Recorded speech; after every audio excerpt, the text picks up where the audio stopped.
Um, Hi, I guess I'm next. Let me give you some background. Um, Last year in November, I was promoted to a supervisory position at my clinic, or at a different clinic. Uh, and in December, I went to Virginia Beach, and the Is It So monk, the story about Is It So, and equanimity was talked about. I came back from that, and in the first week of January, my then new supervisor, my new boss, said, "Well, you don't fit, and we're going to demote you." And so, during all this process of being demoted, the human resources person said, "Wow, you're really showing a lot of equanimity in this." And I'm like, "Yeah, I know what that is, you know." um, it is not being attached to that title, that greed, that money, you know, it really is just having to be able to calm, to face these things and with a calm mind. Um, the the problem I found was that I was still going back to those anger and fear and frustration and man, I had all sorts of stuff to go to do this, and what I obviously, having been a practitioner, I know that okay, you go, you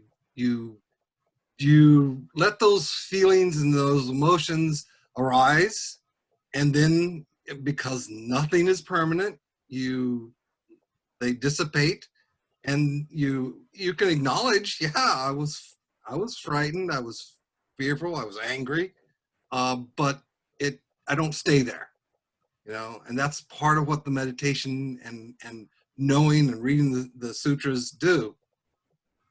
But I also know that one of the things that we should do is give metta, to ourselves, to others, to our teachers, to our even our enemies. And that kind of frustrated me, because I was like, I don't think if I went up and said, "Hey," to this boss, and I also, by the way, I found out that who she replaced me with was one of her best friends. Uh, so, so I said, well, if I go up to these people and say, "Hey, I give you loving kindness," that may not go over well.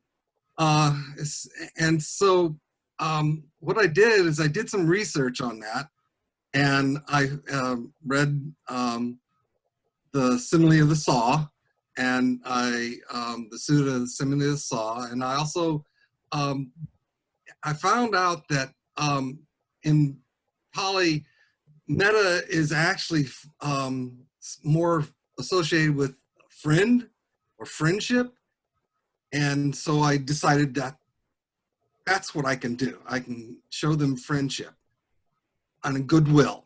One of the things, though, I realized when I was chanting the metta, that it's not. I can wish them happiness, I can wish them goodwill, but I don't have to make their goodwill happen. I don't have to make their happiness happen. So at that point, I realized that I am just,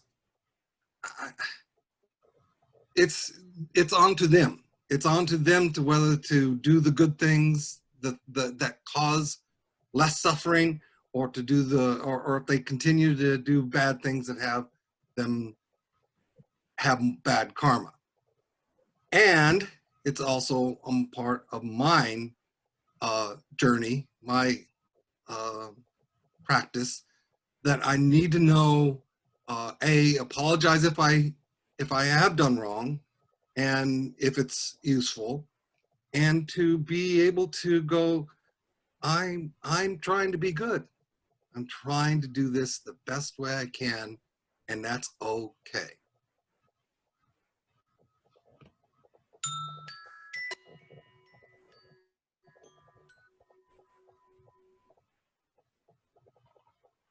Questions, comments for Richard?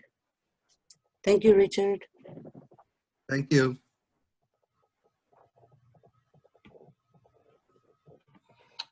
This is Jean-Bang Yin. This is comments on and some additional information that I noticed that when you practice and you be able, and I think all of these practice somehow pull you into the middle way area. So when you are fairly in the middle, or you are easy to adapt and swing back and forth between the two sides of the middle. So it makes you more adaptable and being more be able to have compassion or sharing metta with people around you. So if you're aware that you are kind of to one of the extreme, I think we need to do awareness meditations and trying to pull you back to the middle. So that's where you be able to adapt more. Jumping out.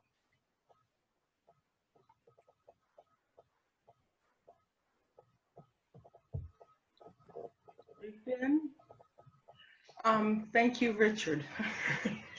That was for me, very timely, and I appreciate your insights. I have been very distressed by the recent occurrences in our country and started with, of course, the metta meditation.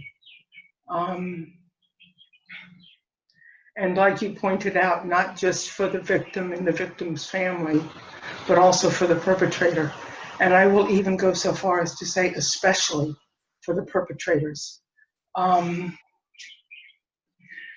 In doing that, in finding that place of compassion and understanding for the perpetrators, I still could sense a deep sense of grief and suffering, and therefore anger, because anger is the fundamental seed of grief.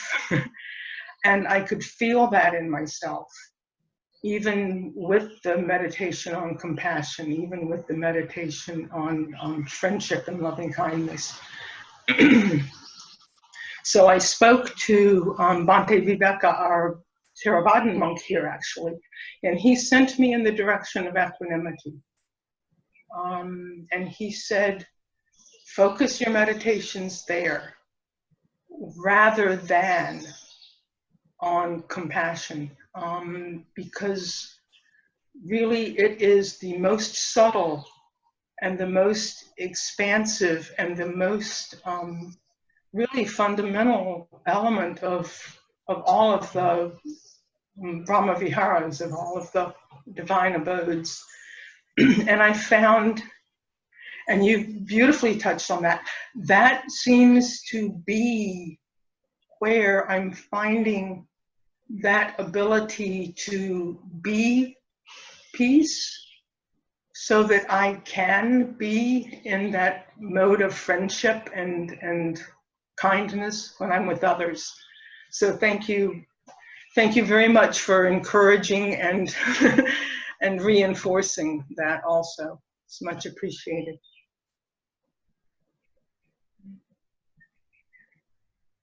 May I end with one last thing? Sure.